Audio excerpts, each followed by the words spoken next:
bien, on se retrouve aujourd'hui dans une nouvelle vidéo avec Samantha. Vous la connaissez sûrement sous le pseudo de Petit Chat Couture, je vous en ai déjà parlé, c'est elle qui a fait la couverture Harry Potter d'Elio, le bavoir et le lent, je vous en avais déjà parlé sur YouTube et sur Insta. Aujourd'hui on revient pour vous faire un peu un ask niveau jeune maman parce qu'on a toutes les deux été maman assez tôt. Juste avant de commencer la vidéo, je vous laisse nous suivre sur les réseaux sociaux, moi c'est Ombeline & Co, elle c'est Petit Chat Couture, je vous mettrai juste en dessous comme ça vous pouvez venir nous rejoindre et on va commencer la vidéo tout de suite. Pour vous remettre dans le contexte, moi je suis tombée enceinte, j'avais 19 ans et j'ai eu mon fils à 20 ans. Et Sam, t'avais quoi?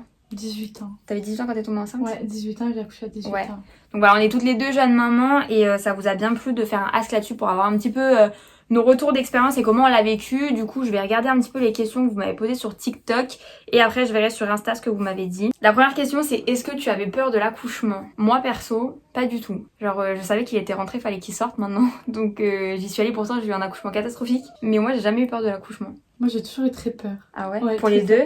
Non, que pour Léane. Ah ouais? Parce qu'après une fois je pense Peur que de tu la l'as vécu une césarienne. fois. Ah ouais? Peur de la césarienne. Ah ouais, moi je m'en foutais de ça. Moi c'est vraiment ça, la césarienne, trop peur. Mais après sinon pour Lilou j'y suis allée, je savais qu'il fallait qu'elle sorte et trop pressée. Ce qui me faisait peur c'était plus genre si je partais en césarienne c'était que Théo puisse pas être là avec moi. Moi il pouvait être là si jamais je partais. Ouais mais en code vert, non? Non, il pouvait être là vu qu'il est pompier, ouais. Ah ils putain, autorisaient. ouais. Alors que pour Lilou, on a failli partir en césarienne et là, ils voulaient pas. Mais c'est vraiment parce que la première équipe pour Léane voulait. Ouais. Surtout, à un moment donné, tu l'as dit à qui en premier? Moi, j'ai fait le test avec Théo, donc c'était Théo le premier, quoi. Moi, c'était une copine et après Guillaume. Ouais. J'ai d'abord appelé une copine en panique. Ouais, c'est ça. Parce qu'il y a la question qui est revenue aussi, genre, est-ce que c'était prévu ou pas? Moi, je pense que vous devez le savoir, c'était pas prévu parce que j'étais sous pilule. Toi, c'est pas prévu Nous, c'était non plus. prévu. Enfin, on voulait à faire moitié. un enfant, mais c'était pas prévu que ça marche aussi bien. Aussi rapidement. On en a parlé et je tombais enceinte le mois d'après, donc c'était pas prévu comme ça. Ah ouais, aussi pour recontextualiser, moi, je suis tombée enceinte au bout de 6 mois de relation.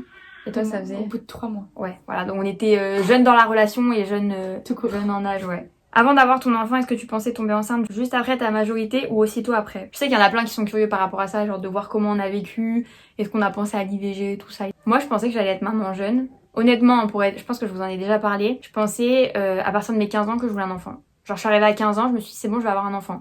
Puis après, je me suis dit vas-y, 15 ans c'est jeune. Puis après, j'ai dit 16 ans. Après, je me suis dit vas-y, 16 ans c'est jeune. Et j'ai fait ça jusqu'à 18 ans, puis après, j'étais avec quelqu'un avec qui ça fonctionnait pas. Et quand je suis tombée enceinte de Théo, c'était pas prévu du tout, quoi. Je pensais pas que genre ça allait venir tout de suite, je me voyais plus après, genre 25, plus loin. Et nous, au début je voulais pas d'enfant quand je me suis mis avec lui, j'ai changé d'avis et je suis tombée enceinte tout de suite. Donc on n'a pas trop eu le temps de se poser vraiment la question. Une fois qu'elle était là, elle était là, puis j'avais pas du tout, moi l'IVG c'était impossible. Ouais. C'est vrai qu'il m'avait dit tu fais ce que tu veux. Ouais, ça c'est voilà, bien. Il m'avait dit tu fais ce que tu veux, c'est toi qui prends la décision. Parce qu'il y avait quand même des questions qui se posaient, mais c'était sûr que moi psychologiquement j'aurais jamais été capable de faire une IVG. C'est quand ça arrive super tôt que tu te poses la question, je pense. Tu sais, quand tu te dis genre ah ça fait que 3 mois, ça fait que 6 mois, tu te dis j'aurais bien attendu encore un peu quand même. C'est ça. Ensuite, est-ce que vos parents l'ont accepté de suite? Tu commences toi? Vas-y. Moi, non. Ma belle-mère, oui, perso. Parce que, bah voilà, elle était prête à être grand-mère, puis elle savait bien que c'était notre choix et pas le sien. Par contre, mes parents, ça a été plus compliqué. Ma mère, elle a eu beaucoup de mal avec la décision. Mon père, il a eu du mal aussi. Mais après, de toute façon, on leur a dit, j'étais à 3 mois de grossesse, donc ils savaient pas trop leur mot à dire. Mais ouais, ça a été un peu, je pense, compliqué à encaisser. Après, maintenant, ils sont super heureux, et même pendant la grossesse, ils étaient super heureux. Mais le moment où on leur a dit, c'était un peu genre, t'es sérieuse, genre? C'est quoi le délire? Ça a été l'inverse. Ça a été mes beaux-parents qui étaient pas contents et mes parents qui étaient fin contents. Mes beaux-parents, ben voilà, avec Guillaume, on a 10 ans d'écart. Donc, ils ont pas accepté que le fait que je sois jeune, mais sinon mes parents étaient fin contents. Dès qu'ils ont vu Guillaume, j'étais déjà enceinte. Et mon père, il a sauté dans les bras à Guillaume en disant viens là mon fils. Ouais, ça voilà, ils étaient vraiment trop contents. Ouais, alors qu'à la différence de nous, Théo, avec mon père, c'était très compliqué. Parce que moi, je sortais d'une relation de 4 ans. Et mon père, il a pas du tout accepté la transition, genre tu passes de quelqu'un à quelqu'un d'autre directement. Et pendant très longtemps, ça a été compliqué jusqu'à ce que on me dise à mon père que j'étais enceinte. Et à partir du moment où il a compris que Théo, il était dans la famille, il resterait dans la famille, maintenant c'est les meilleurs potes du monde, quoi. Ils font tout à deux. Genre quand on va le week-end chez mes parents, moi des fois Théo, je le vois pas du week-end, quoi. Il est tout le temps avec mon père. Ensuite, est-ce que les regards des autres vous dérangent? J'en ai rien à carrer. Genre, tu peux me regarder de haut en bas, et même genre physiquement, parce que genre je sais pas, je vais m'habiller d'une manière que ça te dérange, j'en ai rien à foutre. Vraiment, moi ça me passe au-dessus. Je te connais pas, t'as aucune importance pour moi, j'en ai rien à faire. Moi, quand c'est des personnes que je connais pas, ça me dérange pas, mais quand c'est des personnes que j'aime, ça me dérange. Ça fait plus mal, je pense. Voilà, ça fait mal. Ouais. C'est la déception, tu sais. Quand c'est quelqu'un de la famille proche ou des amis proches, tu te dis putain, il y a quelque chose que j'ai fait, je l'ai peut-être pas fait correctement, quoi. Après, tu te remets en question et si tu te rends compte que c'est juste la personne qui est pas ok, c'est tout, quoi. Comment avez-vous réagi quand vous l'avez su? J'ai paniqué. J'ai paniqué. Moi, pour ceux qui le savent, je crois que j'en avais déjà parlé un peu dans un live. J'ai fait le test avec ma copine Lina. Je vous mettrai son Insta juste ici. En fait, à la base, je savais qu'il se passait un truc parce que voilà, je le sentais. Mais je me suis dit, ça sert à rien de faire un test un dimanche soir. Enfin, le soir surtout parce que les urines elles sont pas assez concentrées. Donc le test il va être négatif. Et en fait, elle me dit, mais vas-y, fais-le, machin. Donc c'était toute une aventure. Genre, je me faisais des Insta en vidéo. Genre, bon, bah, je vais chercher un verre. Bon, allez, là, je fais pipi. Allez, je trempe le test et tout. Genre, vraiment débardeur. Genre, ça sera négatif. Et j'ai fait, allez, 1, 2, 3, je retourne. J'ai retourné, c'était positif. Après, c'était positif, genre tout petit, donc. Mais j'ai paniqué parce que je savais que c'était positif, quoi. Ouais, même si la barre était tout petite. Surtout le soir. Ouais. Et j'ai fait une prise de sang, moi, le lendemain, et j'avais 32, je crois. Donc j'étais vraiment en tout début de grossesse, mais j'étais enceinte, quoi. Mais j'ai paniqué, j'ai crié sur Théo. Théo, il était dans le salon. J'ai fait. Théo! Je lui ai hurlé dessus. Sa mère, elle comprenait pas parce qu'on vivait chez sa mère. Sa mère, elle comprenait pas pourquoi je lui criais dessus comme ça, elle lui comprenait pas. Et pourtant, il savait que je faisais un test. Hein. Mais la panique, tous les deux, mais en même temps, on n'a pas trop réagi. Genre, tu sais, un peu la panique de voir, genre, ok, c'est positif. Puis après, on a un peu effacé ça de notre mémoire pendant quelques jours, le temps de. Genre, on souffle, on se rend compte et après, on discutera. Nous, ça a été. Enfin, moi, surtout, ça a été de la panique. Et Guillaume m'a vraiment laissé donner le choix de réfléchir et de faire ce que je voulais, mais ça a été beaucoup de panique quand même. Ouais. Parce qu'il y a 2 mois en arrière, je voulais pas d'enfant et, ouais, c'est ça. Et je venais à peine de le dire que j'étais d'accord d'en avoir un que je tombais enceinte. Donc, ça a été trop la panique. C'était super rapide. Alors qu'on savait à quoi s'attendre. Oui. On savait à quoi s'attendre. C'était voulu, pas voulu, mais enfin, c'était voulu, mais pas aussi vite. Ouais. Et du coup, beaucoup de panique, mais ouais, il a fallu bien 2-3 semaines le temps d'encaisser un petit peu. Moi, avec Théo, j'ai eu de la chance aussi parce que Théo, il savait ce qu'il fallait faire avec moi. Il savait que j'avais déjà eu un IVG avant. C'était un des premiers avec qui j'en avais parlé. Il savait que j'étais enceinte l'année passée et tout ça. Donc, il a tout vécu avec moi et il savait que quand j'ai su que j'étais enceinte, j'avais besoin de pas parler. Juste, fais-moi un câlin, on parle pas et on discutera quand on sera prêt. Et il a à chaque fois eu les bonnes réactions partout. Donc, j'ai eu beaucoup de chance. Et à chaque fois aussi, il m'a dit dès le début, je crois que c'est le seul truc qu'il m'a dit, il m'a dit je te forcerai à rien. Je pense que toutes les deux, on a eu de la chance. Parce qu'il y a beaucoup d'hommes qui assument pas de faire.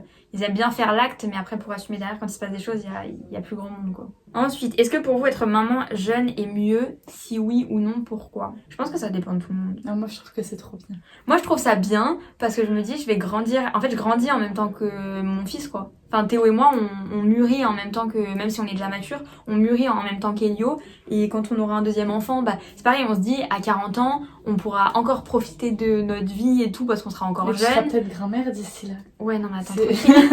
Non, mais c'est vrai. Moi, c'est ça que je trouve trop cool. Tu sais, Ouais, moi je me dis qu'on profite différemment. Mais ça veut pas dire qu'on profite pas parce qu'il y a plein de gens qui disent ouais, t'as un enfant jeune, t'as gâché ta jeunesse. Mais pas du tout, c'est juste qu'on profite différemment. Et c'est pas parce qu'on a un enfant que genre on ne s'amuse plus. Enfin, c'est complètement faux et ça je pense que vous pouvez aller voir sur les Insta de beaucoup de jeunes mamans, notamment Lou. Lou elle continue à sortir aussi de temps en temps, de voir ses copines, d'aller au bar, de faire des soirées et tout. Et c'est pas parce qu'elle a un enfant qu'elle arrête de bouger, de faire sa vie. Nous c'est pareil, c'est pas parce qu'on a un enfant qu'on arrête de vivre. C'est juste qu'on vit avec lui et que c'est différent. Mais moi je profite de ouf. C'est un bonheur différent, mais c'est vrai que être maman jeune, au final je le regrette pas du tout parce que la forme qu'on a, c'est pas pareil, tu vois. Puis quand je vois comment on joue, là Léane elle a 2 ans et demi, donc du coup on joue super bien avec elle, alors que des parents qui vont avoir 35 ans, 40 ans, ils n'ont pas la même patience, je pense. Il n'y a pas la même patience, puis il n'y a pas plus le même physique, parce que mine de rien, quand tu passes de 20 à 30 ans, de 30 à 40, t'as plus le même physique. Ouais, je trouve que c'est vraiment bien. On va pouvoir limite aller en boîte ensemble plus tard. On a que 18 ans d'écart, donc ouais, c'est bien. J'adore. Moi, après, je comprends les mamans, les mamans comme nous qui se retrouvent à être mamans assez jeunes et qui sont très contentes. Et je comprends aussi les gens qui disent je veux pas d'enfant avant 30 ans, j'ai d'autres choses à faire avant. Ceux qui font les études et tout. Ouais, les études, ceux qui veulent, moi typiquement ma soeur elle privilégie sa carrière professionnelle avant et je le comprends aussi parce que elle est carriériste, c'est sa manière de vivre et que pour elle c'est plus important sa carrière pour le moment qu'avoir des enfants. Donc je pense juste faut respecter le choix de chacun. Moi pour ma part, je suis contente d'être maman jeune maintenant que je le suis. Je l'aurais pas fait de moi-même, mais je suis contente d'être maman jeune et d'avoir eu mon fils à 20 ans. Mais je comprends les autres. Ensuite, est-ce que tu reçois beaucoup de critiques comme tu es jeune maman? Sur les réseaux peut-être, ça arrive, mais en vrai, il n'y a pas grand monde qui ouvre sa bouche quand t'es en face de la personne. Ça m'est jamais arrivé des critiques. Ah ouais? Ouais, jamais. Après peut-être parce que toi sur Insta c'est pas ça que tu mets en avance, pas ta vie de jeune maman, tu vois. C'est ça. Moi, le fait que je mette ma vie de jeune maman, des fois, il y a une fois, ça m'a marqué sur TikTok pendant un live, il y a une meuf qui m'a insultée en mode une gamine qui fait un enfant, t'es complètement tarée, enfin bref, elle m'a insulté tous les noms et la meuf, elle voulait juste avoir de la visibilité, quoi, c'est tout. Elle voulait juste qu'on parle d'elle, donc moi, je disais à chaque fois, mais lui répondez pas, on s'en tape. Je la bloque même pas, on s'en fout, elle existe pas. Mais par contre, en vrai de vrai, j'ai jamais eu de critique, je crois. Je sais qu'il y a des gens qui ont parlé sur notre dos et qui maintenant, quand ils nous croient, genre, ah salut, ça va. je le sais, mais il y a jamais personne qui te dit rien en face, donc je fais comme si de rien n'était. De toute façon, faut pas me faire une réflexion parce que je t'envoie balader, je me casse quoi. Je vais plus vite que toi avec ma poussette, donc je m'en fous. Le fait d'avoir un enfant a-t-elle changé la relation avec votre copain? Ça, je pense que c'est pas du tout une histoire de jeune maman. C'est une histoire de parents. Ta relation, elle évolue. Enfin, en tout cas, nous, notre relation, elle a évolué. Elle a pas évolué genre en mode c'est négatif, on a plus de temps pour nous quoi. Juste, elle évolue parce que t'as un enfant et que genre tu vis à 3 quoi, donc c'est plus pareil. Mais elle a changé, je trouve, positivement. Je trouve qu'avec Théo, on s'aime mais 10 000 fois plus maintenant qu'avant. Ouais, c'est pareil. Tu sais, il y a tout qui se multiplie en fait. Et quand tu les vois s'occuper de tes enfants, c'est pas pareil. C'est pas pareil. Tu les aimes. Moi, je me rappelle quand Guillaume, il a porté la première fois Léane. Ah, ouais, c'est ce que j'ai ressenti en moi, c'est l'amour, il s'est décuplé autant pour lui que pour Léane. Ouais, c'est trop beau, je trouve. C'est trop beau. Comme les gens qui disent, genre, ça te dérange pas que. Parce que vous savez pas, mais Elio, c'est vraiment le portrait craché de Théo. Et il y a des gens qui me disent, mais ça te dérange pas d'avoir porté un enfant de 9 mois et qui se ressemble pas. Mais je suis amoureuse de son père, donc forcément, ça me dérange pas. Genre sinon je fais pas un enfant avec quelqu'un que j'aime pas, tu vois. Non, moi je suis trop contente, il est trop beau mon fils, mon chéri il est trop beau, enfin genre y a pas de souci quoi, je suis très contente. Je vais être maman à 18 ans mais ma grossesse ne se passe pas bien du tout, avez-vous des conseils? Moi ce que je me suis toujours dit c'est que dans tous les cas pendant la grossesse il fallait pas stresser. Donc j'ai pas stressé à me dire que mon bébé genre il allait peut-être pas faire ses nuits, qu'on allait être crevé, j'ai pas stressé pour l'accouchement. Je me suis détendue parce que je me suis dit dans tous les cas que je stresse ou pas, on va devoir y passer. On va devoir passer par l'accouchement, on va devoir passer par peut-être les nuits qui vont pas bien se passer, peut-être avoir un bébé qui pleure tout le temps. Donc ça sert à rien de me stresser encore en plus à l'avance, alors que peut-être dans tous les cas ça se passera bien ou ça se passera mal, mais dans tous les cas si ça se passe mal, j'aurai pas le choix. Déjà si tu peux genre te soulager par rapport à ça et ne pas stresser. Après, si ta grossesse elle se passe mal, je pense que c'est plus d'un aspect médical quoi aussi. C'est compliqué. Moi j'ai eu 2 grossesses à risque. J'ai failli perdre Léane à 4 mois, Elio à 5 mois.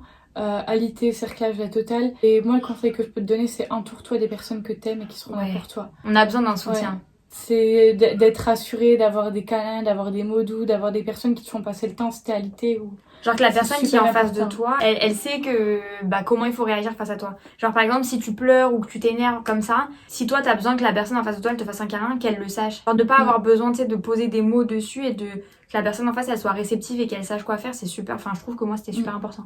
Genre j'avais pas besoin de dire à Théo genre là ça va pas, genre j'ai besoin que tu me prennes dans tes bras et c'est tout parce qu'il savait. Donc ça c'est important ouais. Moi j'aurais voulu avoir ça, j'ai pas eu. Ah ouais. Guillaume il était jamais là. Oui. Et j'avais pas mes parents, j'avais personne. Donc, mais c'est vrai que si j'aurais voulu, ça aurait été vraiment avoir des personnes autour de moi, ma maman, ne serait-ce que ça. Ou... Et il y a un conseil aussi que je peux te donner, c'est genre si ta grossesse elle se passe mal, ne culpabilise pas parce qu'elle se passe mal, c'est pas de ta faute. Mis à part si genre on t'alite et que toi tu décides d'aller faire un marathon. Mais si par exemple t'es alité parce que la vie fait que t'as besoin d'être alité, c'est ton corps mais c'est pas de ta faute, c'est pas de ta volonté, t'es pas une mauvaise mère parce que ta grossesse se passe mal. C'est juste que y a des personnes pour qui les grossesses elles sont faciles et d'autres pour lesquelles les grossesses elles sont plus difficiles. Combien de fois j'ai pleuré dans les bras à Guillaume en me disant de toute façon c'est de ma faute, j'ai 20 ans mais enfin j'ai 18 ans, je suis toujours pas de donner une grossesse normale et pour Lilou exactement pareil.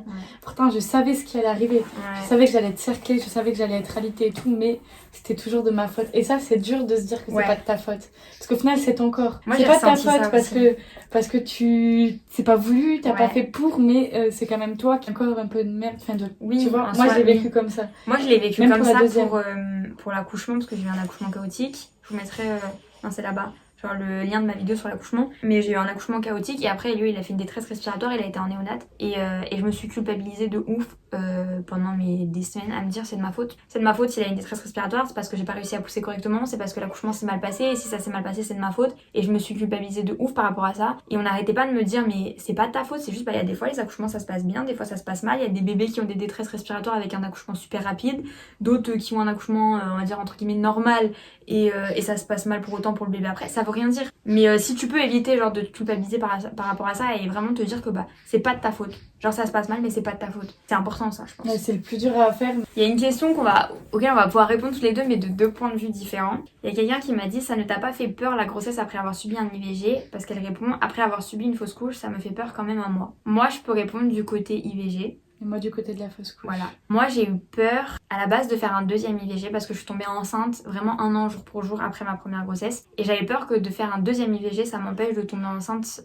dans le futur. Donc ma sage-femme elle m'a rassurée directement en me disant que non il n'y avait pas de souci là-dessus et tout. Mais je pense que j'avais encore ce truc ancré en moi en me disant mais on va encore venir me trifouiller l'intérieur du corps et à un moment donné ça va avoir des répercussions quoi. J'ai eu peur de ça. Mais après une fois que ma grossesse a été partie et que je savais que on le gardait, franchement j'ai pas eu peur parce que je me suis concentrée sur ma grossesse et je savais ce que je devais faire faire ou ce que je devais pas faire quoi. Par exemple, j'étais pas immunisée contre la toxo, bah je faisais attention de pas faire les tirs du chat, de pas manger des trucs crus ou des trucs comme ça, mais sinon une fois que j'étais lancée dans la grossesse, je me suis fait confiance et j'ai fait confiance à mon corps. Et moi, du coup, pour la fausse couche, on a décidé d'enlever le stérilet pour avant Lilou, de lancer tout de suite les essais. Le mois, tout de suite, je suis tombée enceinte.